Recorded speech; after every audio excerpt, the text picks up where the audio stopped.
परिवृत्य पूरितजलामपां भ्रमिं स्फुरिता स्फुरद्रुचिरविद्रुमां प्रगे कवयो हि यत्र वरुणालये निशा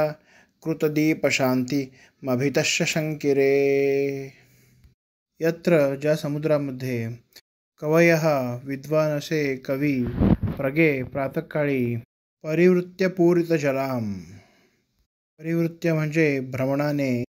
अपूरित जलाम म्हणजे जिथे जल भरले गेलेले नाही असा भोवरा, स्फुरिता स्फुरदृचिर विद्रुमाम, स्फुरितः म्हणजे प्रकाशमान असणारे, अस्फुरन म्हणजे प्रकाश कमी असलेले, न चमकणारे, रुचिरहा दीप्यमान असे, विद्रुमः म्हणजे प्रवाल त्यांचा, अपाम म्हणजे पाण्याचा, भ्रमिम म्हणजे गोल असा भोरा,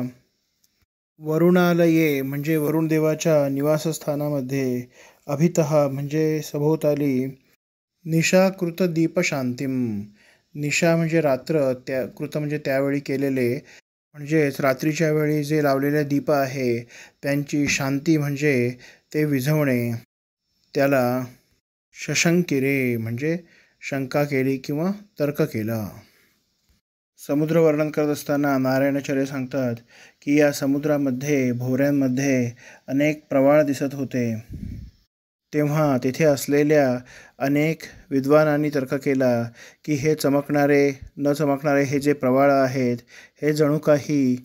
समुद्राच्या तळाशी जे वरुणदेवाचे घर आहे, त्याचे निवासस्थान आहे, तेथे रात्रीच्या वेळी विझवलेले दिवेच जणू काही प्रवाळ म्हणून इथे दिसत आहेत.